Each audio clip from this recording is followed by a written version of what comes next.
Sahabat bisnis manajemen, hari ini saya ada Pak Jack Matatula, ada Pak Eko Gunarto, dan Pak Dani. Kita tahu bahwa dalam penerapan sistem manajemen, sekarang semua berbasis kepada risiko.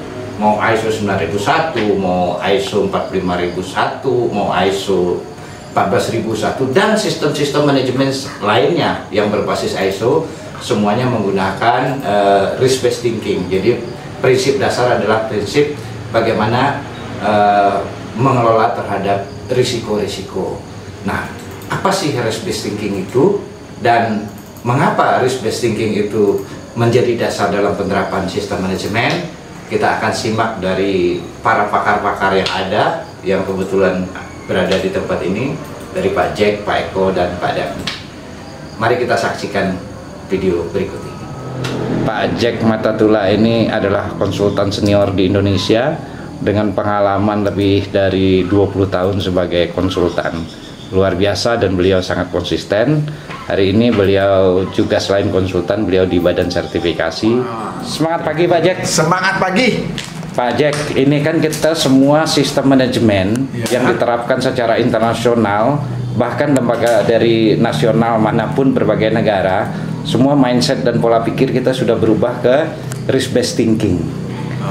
Menurut Pak Jack, ya, kenapa sistem perusahaan menerapkan sistem itu berdasarkan risk-based thinking? Itu maksudnya apa sih Pak? Risk-based thinking itu maksudnya apa Pak Jack? Jadi awalnya itu memang perusahaan kan dibangun, dibuat, dijalankan, dikelola itu kan tentu mengejar isu finansial gitu ya, keuntungan dan seterusnya. Namun dalam pelaksanaan pekerjaannya, standar-standar sistem manajemen yang dikembangkan itu diawali dengan melakukan pekerjaan sesuai dengan aturan yang dibuat gitu. Itu yang diajarkan oleh ISO 9000 misalnya sejak tahun 87.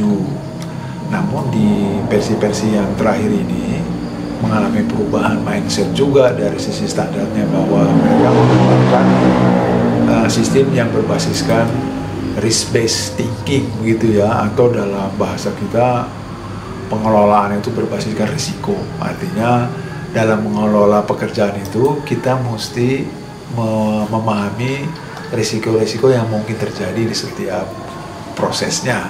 Nah, penerapannya sih mengidentifikasi potensi risikonya apa, kemudian setelah kita tahu risikonya apa, itu kita lola risikonya. Kenapa harus risiko yang dikelola? Karena dari pengalaman sebelumnya itu dengan sistem yang ada, ternyata banyak ketidaksesuaian yang terjadi atau kesalahan yang terjadi, atau bahkan terjadi kecelakaan karena resikonya ini yang tidak dipertimbangkan. Oleh karena itu di versi yang baru ISO mulai memikirkan bahwa sistemnya itu berbasiskan risiko. Jadi segala sesuatu itu dinilai dulu risikonya, baru kita melakukan pekerjaan dengan memperhatikan risikonya itu. Nah, dengan dasar itulah kenapa sistem manajemen semua sekarang berbasis risiko ya? Ya, berbasiskan risiko. Sebetulnya kalau seperti sistem manajemen K3 dari awal memang sudah berbasiskan risiko. Nah, yang ISO 9000 sekarang mengikuti apa yang dilakukan oleh sistem manajemen K3, bahwa dalam mengelola bisnis, sistem manajemen mutu itu juga berbasiskan risiko. Risikonya tentu risiko-risiko terkait dengan bisnis. Oke, cukup Pak Jack. Oke, terima kasih. Pak Jack sudah menyampaikan yang dimaksud dengan risk-based thinking. Terima kasih Pak Jack. Terima kasih. Oke, semangat pagi Pak Eko. Luar biasa. Pak Eko ini adalah senior sekali dalam hal keselamatan. Beliau sudah lebih dari 30 tahun berkecimpung di bidang keselamatan ya, dan penerapan sistem-sistem manajemen, dan beliau sekarang juga ngurus badan sertifikasi sebenarnya dan berbagai lembaga lainnya yang diasuh oleh Pak Eko Gunarto. Saya mau tanya Pak Eko, jadi sekarang itu di sistem-sistem manajemen yang berbasis ISO ya, dan beberapa sistem manajemen lainnya, termasuk Pak Eko yang juga sebagai koordinator mendevelop sistem manajemen di pertambangan SMKP, semua sistem ini saya lihat semuanya berbasis risiko Pak Eko. Pertanyaan saya ke Pak Eko, apa sih namanya risk-based thinking ini sebenarnya Pak Eko? Kenapa semua sistem manajemen kok pola pikirnya atau mindsetnya dengan risk based thinking, Pak? Silakan, Pak.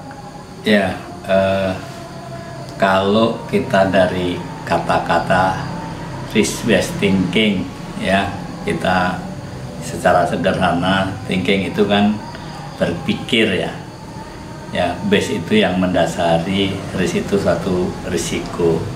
Jadi artinya apapun yang kita pikirkan, karena sebelum kita bertindak tentu kita harus berpikir dulu, maka kita harus memikirkan risiko-risiko yang ada. Itu yang pertama. Nah, kalau kita bicara masuk ke sistem manajemen, maka manajemen pun sebelum menentukan kebijakan, sebelum membuat tujuan, sasaran maupun strategi-strateginya, mereka harus berpikir terhadap risiko-risiko yang ada. Nah, kalau kita bicara risiko, tentu ada takarannya. Ada risiko bisnis, ada risiko operasional. Nah, risiko bisnis bisa terjadi karena ada perubahan regulasi yang mendadak, perubahan politik yang mendadak. Nah, takaran ini adalah risiko bisnis, dan tentunya para BOD harus sudah berpikir ke arah sana, atau bisnis sustainability-nya terganggu. Itu yang pertama. Yang kedua ada namanya risiko operasional. Nah, risiko operasional terkadang kita menganggap hanya operasional, tapi kita tidak menyadari bahwa risiko operasional yang berkepanjangan atau yang fatal itu akan mengganggu risiko bisnis. Sebagai contoh, di dalam operasional tambang, ya, ada risiko yang kritis, tidak dilakukan pengendalian segera, terjadi fatal accident, bahkan mungkin bencana karena lebih dari 1 orang meninggal. Maka mau tidak mau, ya, secara regulasi kalau di pertambangan kegiatan akan dihentikan, bisa seminggu, bisa 2 minggu, sampai kapan perusahaan atau manajemen bisa memberikan jaminan bahwa kalau kegiatan dilakukan itu tidak akan terulang lagi kejadian yang serupa. Nah, artinya kalau ada risiko operasional yang tidak ditanggulangi dengan baik dan benar dengan waktu yang tepat, maka akan mengakibatkan risiko bisnis. Nah, disinilah kita semua harus berpikir, ya, sebelum bertindak itu berpikir tentang risiko-risiko yang mungkin bisa kita hadapi ke sana. Maka sebagai tambahan terakhir, SMKP disusun 2012 dan P2013. Pada saat itu seluruh ISO, baik ISO 14001, ISO 9001, bahkan ISO 45001 pun belum terbit. Tetapi di dalam SMKP pada waktu itu Kepmen nomor 34 tahun 2014 sudah memasukkan risk management atau risiko yang harus dipikir sebelum bertindak. Nah, itu sistem manajemen keselamatan pertambangan yang sebetulnya kalau kita mau mengakui itu suatu sistem manajemen yang sangat luar biasa untuk di Indonesia. Sudah risk based thinking gitu ya. Karena sistem manajemen keselamatan pertambangan itu kalau kita pakai bahasa keren sudah risk based thinking tentang sistem manajemen. Oke, Pak Eko, terima kasih banyak ya. Jadi itulah yang mendasari tadi, karena semua usaha, proses, aktivitas baik secara manajemen operasional semuanya berbasis kepada risiko sebenarnya yang harus dikelola, Pak ya. Begitu yang saya pahami yang secara sederhananya, Pak Al. Tapi prakteknya ya sangat luar biasa complicated. Makasih Pak Eko ya. Makasih Pak Eko. Sampai jumpa lagi. Semangat pagi. Luar biasa. Semangat pagi Pak Dani. Terima kasih Pak Dani sudah bincang-bincang bersama kita tentang terkait dengan sistem manajemen. Tadi pertanyaan pertama, kenapa perlu sistem manajemen? Ini di video kedua kali ini saya akan menanyakan ke Pak Dani, sistem-sistem manajemen kita baik nasional, internasional, bahkan yang berbasis ISO semua sudah menerapkan istilahnya risk based thinking ya. Nah, risk based thinking itu apa sih Pak Dani? Kenapa kok menjadi dasar penerapan sistem manajemen? Menurut Pak Dani sebagai pengalaman sekali di tambang 15 tahun lebih, kemudian di konsultan, kemudian di auditor. Menurut Pak Dhani apa risk based thinking dan kenapa sistem manajemen menggunakan risk based thinking ini, Pak? Silakan Pak Dhani. Baik, terima kasih Pak Al. Dari katanya risk based thinking, jadi pola pikir, pendekatan pola pikir berdasarkan risiko, yang mana mulai dari pengimplementasian, evaluasi dari sebuah sistem manajemen itu harus berdasarkan risiko. Ya, risiko itu